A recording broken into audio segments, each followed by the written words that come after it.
Phillies and the Dodgers. Kyle Gibson going for the Phillies, Clayton Kershaw going for the Dodgers.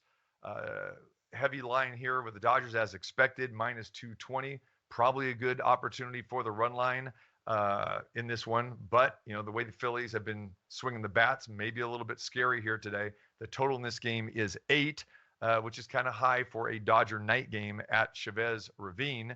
But the reason why you're seeing that number, it is slightly shaded to the under at 115, is because of what the Phillies have been doing offensively lately and what the Dodgers definitely are capable of. Last night we saw a game that just skyrocketed to the 9-7, final. Kyle Gibson, 0-3 against the Dodgers. His ERA is 9 against them. Jeff and I have talked about not being a Kyle Gibson fan much at all. He's bounced around. Now he's in a situation there in Philadelphia. His last time that he faced the Dodgers, he gave up 6 earned runs, gave up 7 hits. On the flip side, Clayton Kershaw back on the mound for the Dodgers today. Kershaw's given up 1 or no runs in 4 of his last 5 starts. And we know what the Dodgers do at home, too. They've been very, very good. Even though they lost last night, they are 10-3 at home. Jeff, talk a little bit about the bouncing back on the Dodgers here. This is a little, simple one. Bounce back. I got Clayton Kershaw, who, look, say what you want about Scherzer and all these other guys. I mean, Kershaw's as good as it gets. And this guy's still terrific, still a terrific, overpowering, dominating guy. The edge, again, I mentioned it yesterday. It didn't end up coming to fruition. But, look, the Dodgers' advantage in the bullpen is quite large, frankly. You mentioned Gibson. I don't like Gibson. I never have. In fact, outside of the Mets, I mean, he hasn't pitched that great. I mean, he dominated the Mets, weirdly enough. But you talked about his past numbers. This is a guy in Kershaw who, for as long as his career has been, he's seen a lot of guys over his career. No one in the Phillies really, even in the limited at-bats, has good numbers against him. We also got to continue to talk about Bryce Harper. I mean, he has an injury. He's going to keep playing through it, but you kind of take him out of the field. Maybe that hurts him a little bit at the plate. So I just don't think the Phillies. You mentioned they've gotten going a little bit recently. One thing I've learned about them is they're very inconsistent. They'll look great for a couple of games, then they'll come right back to normal. And the bullpen is not good. That's a stark advantage in this game.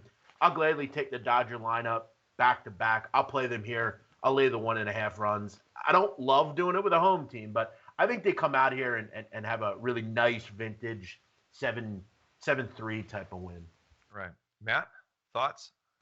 So obviously I agree with everybody. I think the Dodgers are going to win. I'm not laying the 2 dimes. That's just ridiculous. As I said, I'm not really a run line guy. So I kind of scrolled through BetUS's offerings to see where I could find some value.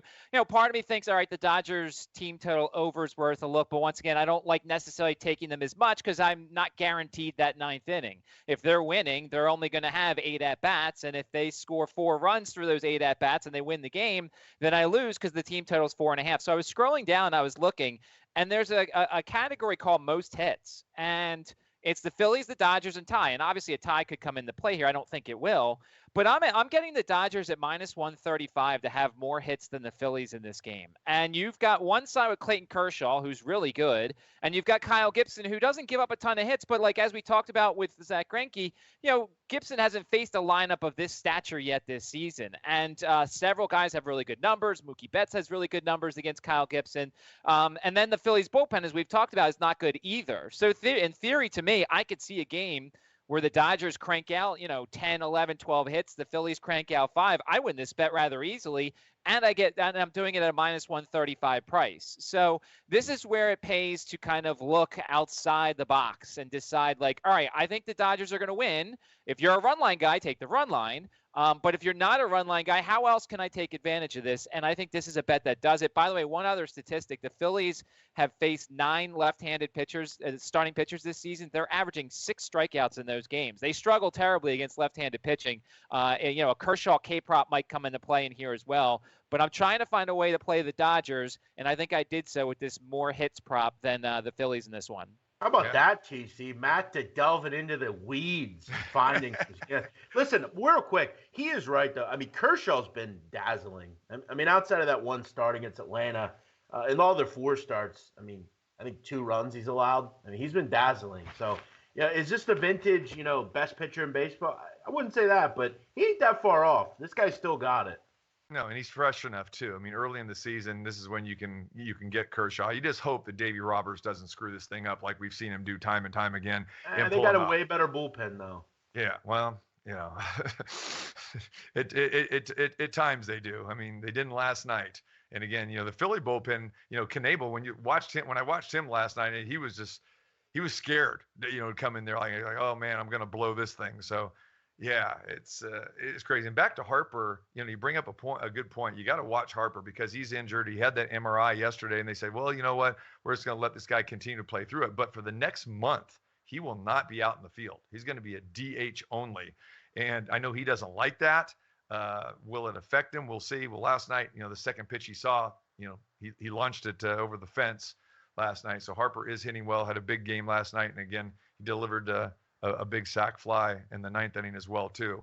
So got to watch Harper because if he's out of that lineup, it is definitely a different Philly lineup. So, all right. So we all like the Dodgers in this game.